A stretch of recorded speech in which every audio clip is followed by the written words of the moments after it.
Good morning. Today's Bible study comes from Matthew chapter 11, verses 25 through 30, and they read as follows.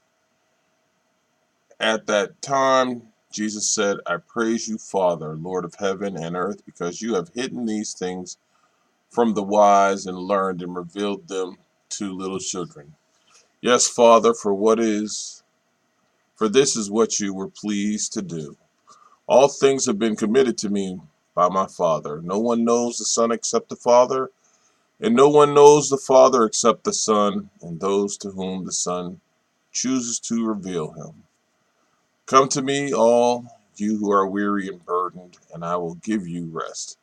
Take my yoke upon you and learn from me, for I am gentle and humble in heart, and you will find rest in your souls, for my yoke is easy and my burden is light.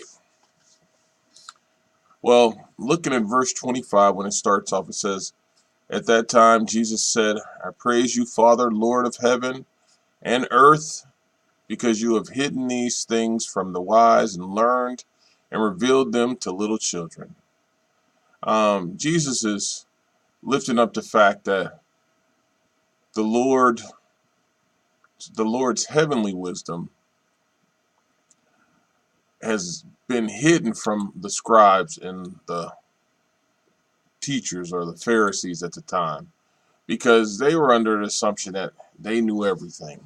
So they were puffed up, rejected some of the things, and they refused to submit to the ways of the Lord. They still wanted things to go their way, and they thought that their own ways could save them, which they couldn't. And then he called the babes the people, the ones that wanted him. God sent peace and salvation of the gospel to the others. He gave it to them.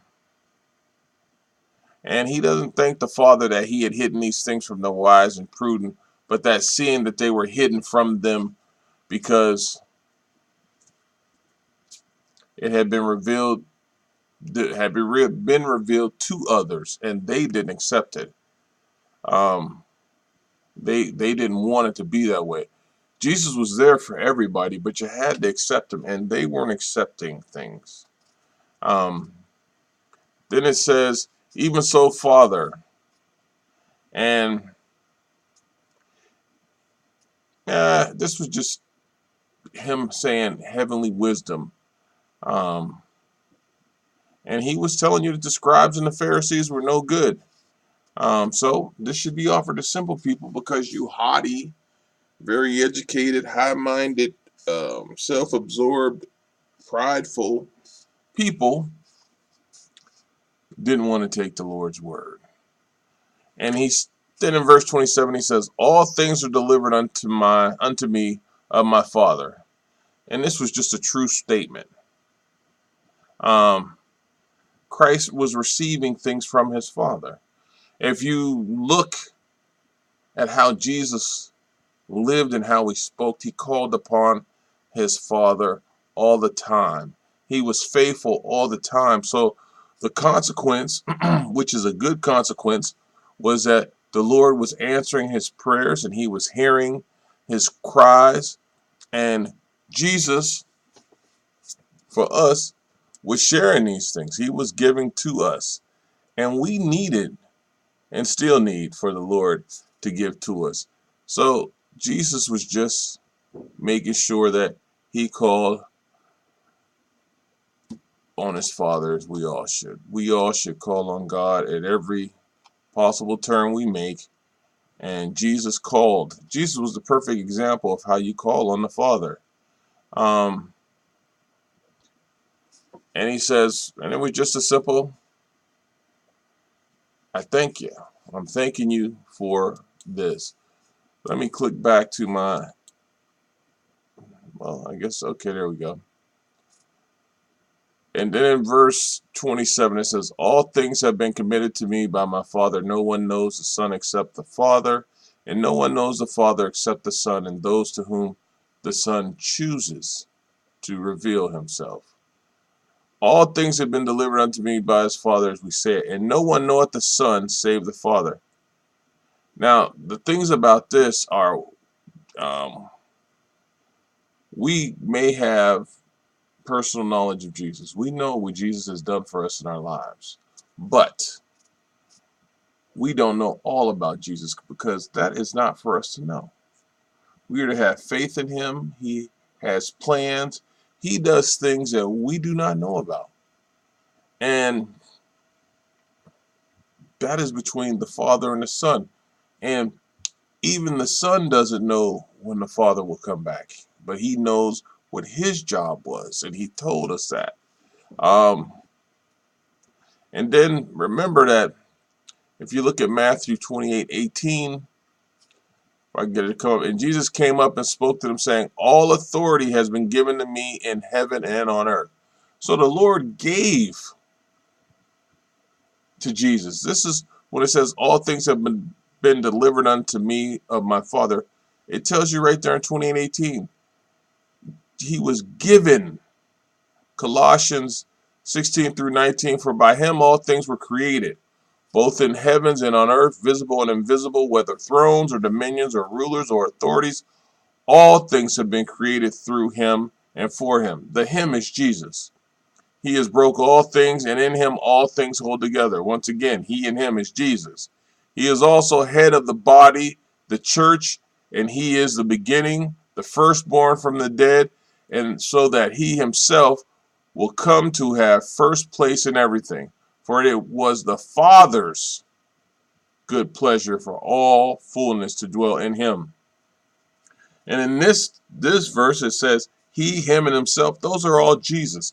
And when it ends, when it says, for it was the Father's good pleasure for all the fullness to dwell in him, the Father gave it to him again.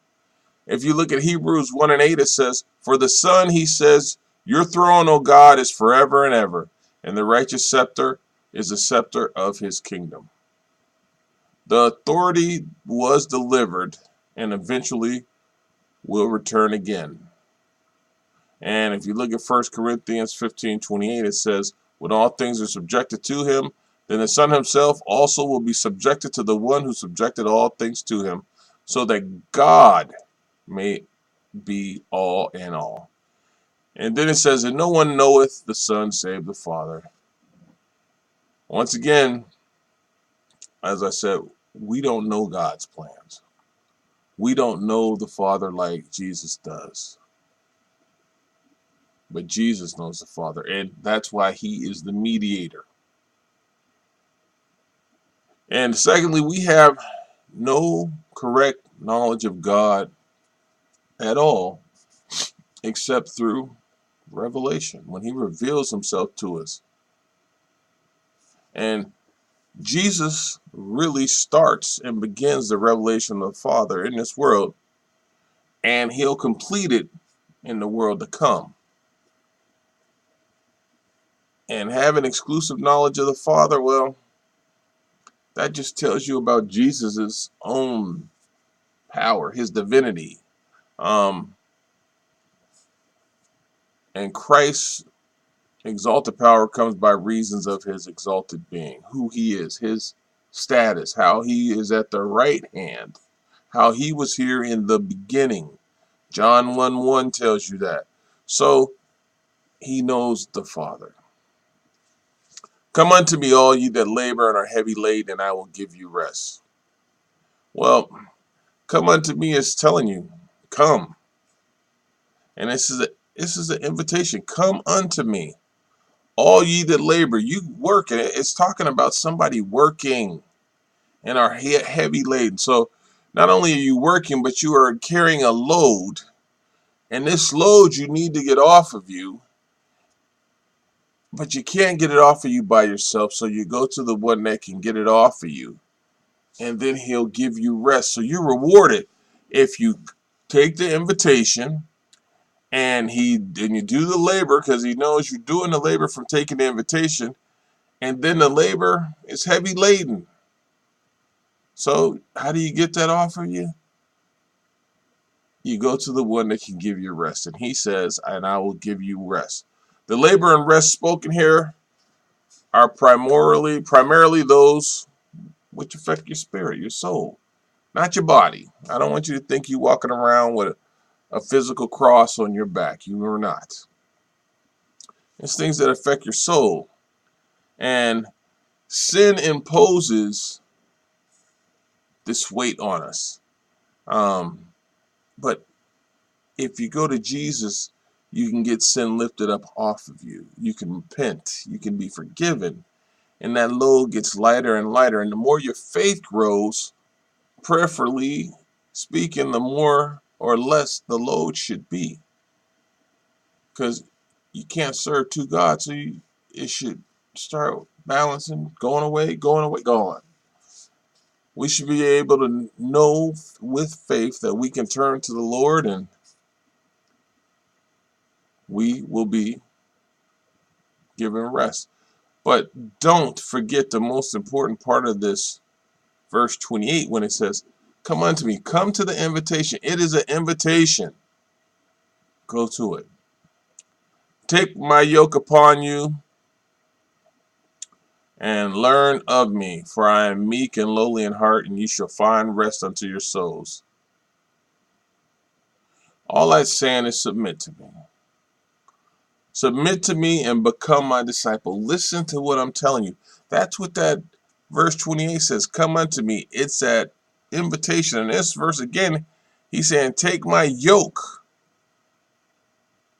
Submit to me. Come to me, and I will take care of everything. And the yoke is symbolic of, it's just telling you that there is some servitude in this situation. We have to serve. I can't put it any other way. We have to serve. If you look at Jeremiah 27, 27:11, if my Bible network worked out, hold on one second. It came up. But the nation which will bring its neck under the yoke of the king of Babylon and serve him, I will let remain on its land, declares the Lord, and they will tilt it and dwell in it. Servitude. Isaiah 9:4, for you shall break the yoke of their burden, their servitude, and the staff of on their shoulders, the rod of their oppressors, as at the battle of Midian. Acts 15:10. Now therefore, why do you put God to the test by placing upon the neck of the disciples a yoke which neither our fathers nor we have been able to bear? That yoke. We've been doing it, but don't put it on somebody else. Take my yoke upon you. Become a servant and learn about me. And don't forget Galatians 5:1. It says, it was for freedom that Christ set us free. Therefore, keep standing firm and do not be subject again to a yoke of slavery. That's sin. Don't be subject to the yoke of sin. And Timothy 6:1 says, all who are under the yoke as slaves are to regard their own masters as worthy of all honor, so that the name of God and our doctrine will not be spoken against. Just know, take my yoke upon you in verse 30 is telling you that you are to submit to the Lord. Submit to him. Become a servant, as we all should and should want to be. And then he tells you, for my yoke is easy and my burden is light. His yoke is easy. If you become a servant, it's easy. The word will tell you there is nothing in the word that can't protect you at all times. Nothing missing from the word that can't protect you. The word will protect you at all times. And that will make your burden light. When you learn to be patient, when you have wisdom of the Lord, all these things on the earth become easier to handle. Amen.